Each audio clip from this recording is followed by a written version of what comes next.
La empresa farmacéutica GlaxoSmithKline, GSK, estableció el primer protector de estómago exitoso, la cimetidina. Sin embargo, las ambiciones de la empresa farmacéutica GSK fueron más allá y a principios de la década de los 80 se creó la ranitidina, un protector de estómago de tipo antihistamínico como la cimetidina, que logró en 1988 convertirse en uno, por no decir el mayor fármaco recetado de aquel año. Sin embargo, la ranitidina actualmente ha caído en total desgracia, ya que a principios del año 2020, justo antes de la pandemia de la COVID-19 en Europa, se demostró que la ranitidina se comercializa o se comercializaba con un excipiente de declaración obligatoria bastante especial, con la dimetilnitrosamina, también conocida como la NDMA, una sustancia química altamente cancerígena.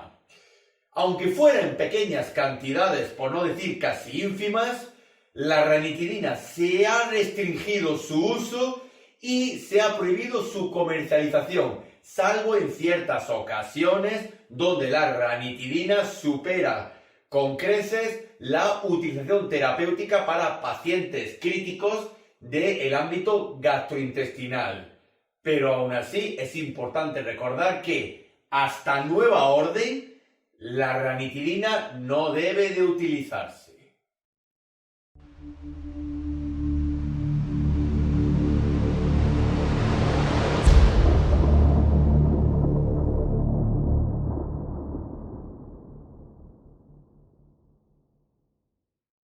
La ranitidina es un fármaco que pertenece a la familia de los antihistamínicos, más especialmente a los antihistamínicos de tipo H2 o antagonista de los receptores de tipo H2. La ranitidina fue el exitoso desarrollo por la empresa GlaxoSmithKline, GSK, para obtener un fármaco más potente y con menor adversidad que la cimetidina. Y sí, lo lograron. Pero un hecho cambió la historia radical de la ranitidina, al menos en la actualidad. Y es que a principios de febrero del año 2020, en pleno auge de la pandemia de la COVID-19, se demostró se observó que la ranitidina se comercializaba con una pequeña, casi ínfima cantidad de una sustancia química bastante peligrosa y cancerígena, conocida como la dimetilnitrosamina, el NDMA. De ahí se restringió el uso total de la ranitidina y todavía se están ejecutando ensayos para saber si la ranitidina, sin esta sustancia química y cancerígena, puede seguir ejerciendo su efecto terapéutico sin ningún tipo de adversidad. La ranitidina se comercializa todavía en la actualidad, pero con muchas restricciones, bajo el nombre comercial de Zantac. Y aquí podemos observar la estructura y conformación química de la ranitidina, donde vemos la principal particularidad que hay de diferencia entre la ranitidina y la cimetidina. La cimetidina en su interior posee un anillo de tipo imidazol, cosa que en el caso de la ranitidina se ha sustituido por un anillo de tipo furano, y también la presencia de un átomo de azufre, un grupo amino, unos radicales metilos y también la presencia de grupos de tipo nitrosos. Pero especialmente la particularidad reside en que la ranitidina posee un anillo de tipo furano y la cimetidina, el predecesor, tiene o mejor dicho, el antecesor, tiene un anillo de tipo imidazol.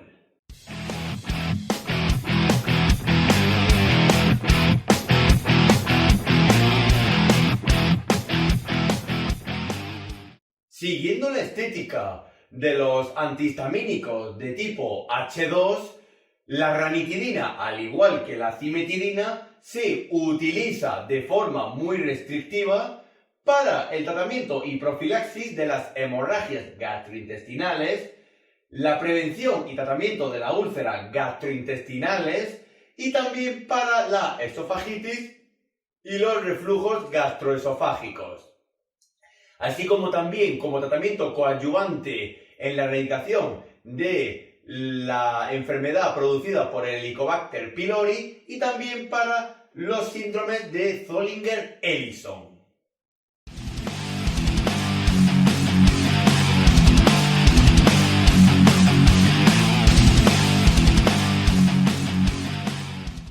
Quitando el aspecto de que la ranitidina se comercializaba con una pequeña cantidad, casi imperceptible, de una sustancia cancerígena, la ranitidina no se utiliza cuando hay una alergia en sí a la propia molécula y en las porfirias. Y dentro de las precauciones debemos de saber que la ranitidina se utiliza con mucha cautela en la insuficiencia hepática y o renales, donde suele requerir un pequeño ajuste de dosis, en aquellas enfermedades que cursan con un alto grado de malignidad que la ranitidina puede agravar aún más, en pacientes con diabetes mellitus y neumopatías como en el EPOC, donde la ranitidina puede enmascarar los síntomas, así como también en los pacientes con inmunosupresión. Mucho cuidado en pacientes jóvenes, en pediatría, ya que no se ha establecido y todavía sigue sin establecerse una seguridad terapéutica de la ranitidina en los colectivos jóvenes. Y la ranitidina por vía intravenosa se suele utilizar de forma lenta, ya que se ha demostrado que en bolos intravenosos la ranitidina puede provocar cierta adversidad cardiovascular, que puede agravar las patologías de otros pacientes. Y también ha demostrado la ranitidina que debe de utilizarse con mucha cautela en las neoplasias. Y por supuesto hay que revisar las interacciones de la ranitidina con el resto de la farmacología existente.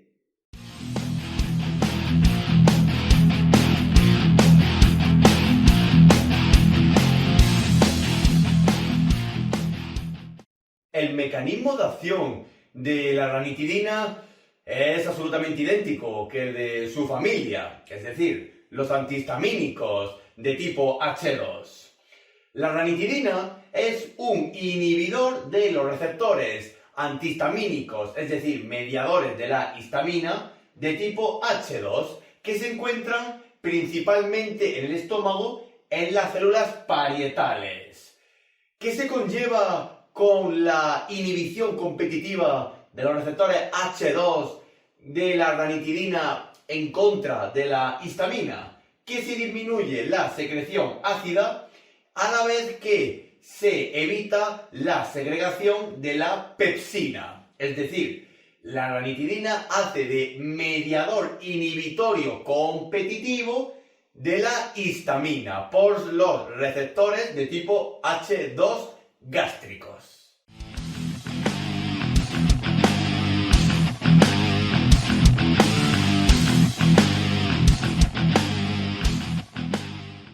Las vías de administración más usuales de la ranitidina son la vía enteral, debido a la presentación en forma de cápsulas y o comprimidos para su administración oral, y también la vía parenteral, en forma de ampollas para su administración tanto de forma intravenosa, periférica y o central, como de forma intramuscular. Aunque debido al incidente en el que se demuestra que la ranitidina se comercializa con una pequeñísima cantidad de una sustancia cancerígena o potencialmente cancerígena, las presentaciones enterales se han retirado del mercado y las presentaciones parenterales se utilizan solamente en casos muy específicos, hasta que la nueva evidencia nos demuestre que la ranitidina es totalmente segura y sigue haciendo su efecto terapéutico sin la presencia de esa sustancia química, es decir, la dimetilnitrosamina.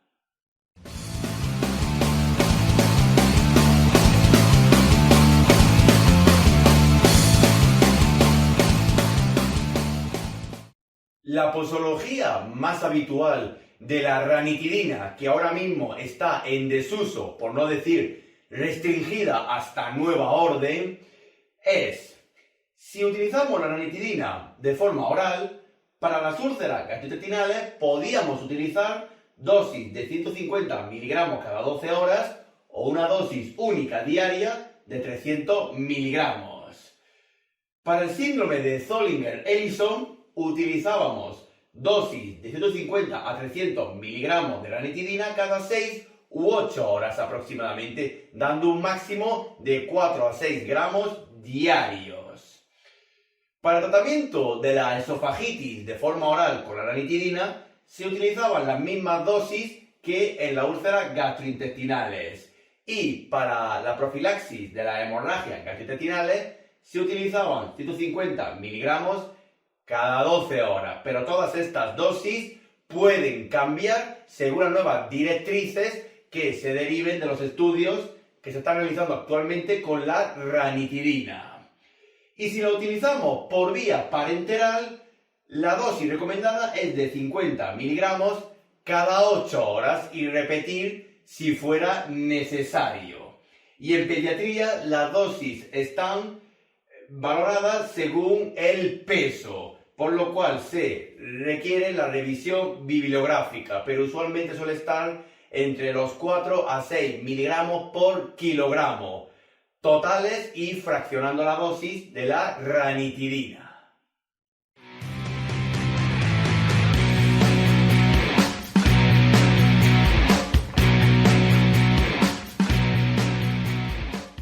Dentro de la compatibilidad e incompatibilidad de la ranitidina con el resto de la farmacología existente, se ha demostrado que la ranitidina tiene compatibilidad con muchos fármacos en terapia en I y en la misma disolución, pero a su vez también posee incompatibilidad con los bloqueadores de tipo bloqueadores neuromusculares de tipo no despolarizantes y de la categoría de las bencilisoquinolinas, como el atracurio, el vivacurio o el cisatracurio,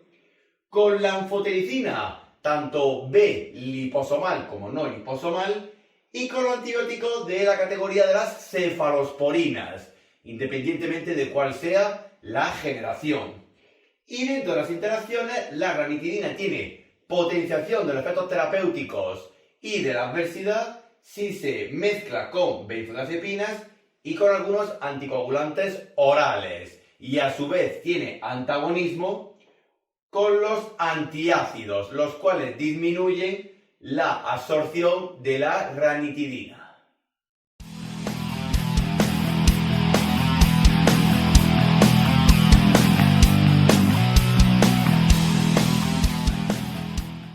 Con todo lo que hemos expresado hasta ahora,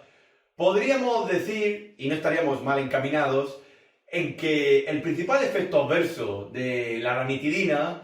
no es un síntoma como tal, sino la presencia hasta hace poco de una sustancia química potencialmente cancerígena. Por lo menos en animales se ha demostrado que es cancerígena, y en humanos se extrapola que también posiblemente es cancerígena, como en este caso hablamos de la dimetilnitrosamina, en sus siglas del NDMA. Pero hasta hace poco, hasta hace unos cuantos años, los principales efectos adversos de la ranitidina como tal serían la aparición de dispepsia y de dolor abdominal, pero suelen ser efectos muy poco frecuentes, como también podemos mencionar los mareos, la astenia, la confusión el estreñimiento o ciertas alteraciones de algunos valores de la sangre. Y también decir que la vía intramuscular, cuando se administra de forma rápida, al igual que la intravenosa, periférica y o central, también se corre el riesgo de provocar ciertas patologías cardíacas transitorias. Pero podríamos decir hasta hace poco que la ranitidina era uno de los fármacos mejor tolerados por la gran mayoría de los pacientes, ya que apenas presentaba adversidad. Y la poca que tenía se disipaba conforme el paciente se iba acostumbrando a la terapia con la ranitidina.